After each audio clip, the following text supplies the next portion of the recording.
Agostinho, ele diz: se você crê somente naquilo que gosta do Evangelho e rejeita o que não gosta, não é no Evangelho que você crê, mas em si mesmo. Jesus, hoje está mocotó isso aqui. Eu falei com o Douglas, hoje vai ser mocotó, irmão. Ele falou: como assim mocotó? É difícil de digerir e a gente fica pesado. Cuidado com a fé seletiva. John Stott diz: não nos é dada a liberdade de apresentar Cristo parcialmente, como homem, mas não como Deus. Apresentar sua vida, mas não a sua morte. Apresentar a sua cruz, mas não a sua ressurreição. Apresentá-lo como Salvador, mas não como Senhor. Quando me apresenta um Cristo Salvador e para por aí, eu acredito: Jesus me salvou e eu sou salvo, glória a Deus. Mas para viver uma vida plena, eu preciso que Ele seja apresentado como Senhor. Como é um Jesus Senhor? É um Jesus que tem palavras para mim antes de eu começar a fazer planos. Irmão, guarda isso. É melhor ter uma palavra de Deus do que um bom plano. Um jargão, uma frase muito conhecida, eu estava compartilhando com o nosso staff na mesa ontem. Talvez você já tenha ouvido em vários lugares, já tenha lido em vários lugares, mas é a mais pura verdade. A gente olha para a história de Noé, a arca foi construída por amadores, o Titanic foi construída por profissionais. A primeira sustentou uma família e todo mundo conhecido foi reconstruído a partir dela. A segunda fala a respeito de uma construção que estava à frente do seu tempo, mas afundou na viagem inaugural. Por que isso? Porque é melhor ter uma palavra de Deus do que um bom plano. Planos falham, circunstâncias mudam, mas a palavra do Senhor, ela não passará. Alguém está comigo? Diga amém. Então, o problema de apresentar Jesus ou de crer no Jesus parcial é que muitas vezes a gente pode ficar exaltando a morte dele, mas não exaltar a ressurreição. Por que a gente não utiliza crucifixos, por exemplo, como um símbolo? Por que a gente não usa crucifixos com a imagem de Jesus pendurado neles, por exemplo?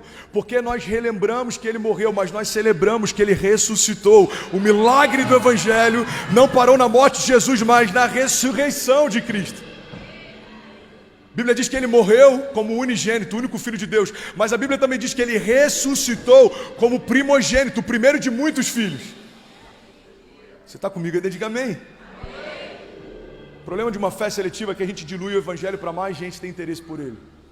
Eu lembro que Deus me deu essa palavra quando eu liderava jovens no Rio, alguns anos atrás. Você está comigo? Diga amém. Deus falou comigo: André, não dilua a mensagem para que mais pessoas queiram beber. Do que adianta mais gente bebendo de algo que não tem poder de transformar? Eu vou diluir isso aqui porque essa parte incomoda. Eu vou tirar isso daqui porque essa parte constrange. Eu vou tirar isso daqui porque essa parte gera desconforto. E a gente começa a ter uma fé seletiva que vai tirando tudo que gera desconforto. E aí qual o problema? A gente pode estar entretendo ao invés de transformar. A gente pode estar só envolvendo ao invés de mudar a história de alguém. Irmão, o Evangelho fala a respeito de um sacrifício vivo. O pastor Douglas trouxe uma palavra no nosso encontro de voluntários poderosa. A Bíblia diz que precisamos nos apresentar como sacrifício vivo ao Senhor. E por que a palavra frisa em sacrifício vivo? Qual é a diferença entre um sacrifício vivo e um sacrifício morto? A diferença é que o sacrifício morto alguém leva, o sacrifício vivo vai por conta própria. Eu entendi o que Deus me chamou para ser, o que Deus me chamou para fazer, e eu não abro mão, eu quero viver a plenitude da sua vontade. Alguém está comigo aqui, pelo amor de Deus? Será que você pode celebrar Jesus aqui nessa manhã? Aleluia! Aleluia, não dilua, mas também não se torne um ministrador só de juízo. Pastor, eu entendi, não dá para ter uma fé seletiva, então eu preciso ser duro, não, irmão. Se apresentarmos a verdade sem a graça, nos tornamos religiosos. Se apresentarmos a graça sem a verdade, nos tornamos liberais. Mas a graça e a verdade é o que muda a história de uma geração. A graça faz com que eu entenda que Jesus morreu no meu lugar, eu fui perdoado, justificado, em Cristo eu sou mais do que vencedor. E a verdade faz com que eu entenda que não é porque vivemos debaixo da graça que a gente vai pecar mais para que a gente seja mais perdoado. A graça não é sobre uma liberdade para pecar, a graça é uma autoridade sobre o pecado. E ter esse entendimento tem que fazer com que a gente se mova em mais graça. Não é para você se tornar um cara mais pesado. Tem muita gente que confunde maturidade com seriedade. Tem gente que depois que converteu ficou chato. Não, irmão, você não está mais crente, você só está mais chato. Você sabia que uma das pessoas que mais dá trabalho dentro de uma igreja são os cristãos mais antigos? Sabem de tudo, têm opinião para tudo. A gente tem que tomar cuidado para que a nossa maturidade ou pseudo-maturidade não nos torne pessoas só chatas.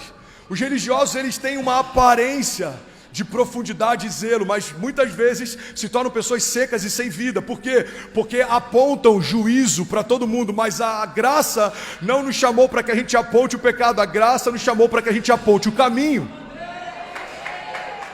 Não é sobre dizer você está errado, é sobre mostrar quem Jesus te chamou para ser. Quando uma verdade se estabelece, tudo que é falso se autodenuncia.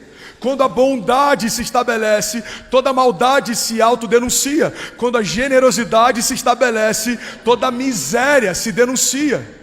Quando a liberalidade se estabelece, toda a mentalidade de falta se autodenuncia. Quando uma igreja começa a crescer em voluntariado, toda pessoa que não tem prazer em servir se autodenuncia. Por quê? Porque não é para a gente apontar o que está errado, é para a gente construir o que está certo.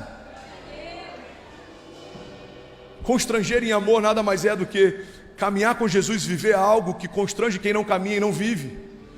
Nossa história com Deus tem que ser tão cercada de milagres que as pessoas que ainda não conhecem Jesus vão desejar conhecê-lo a partir dos testemunhos que a gente tem.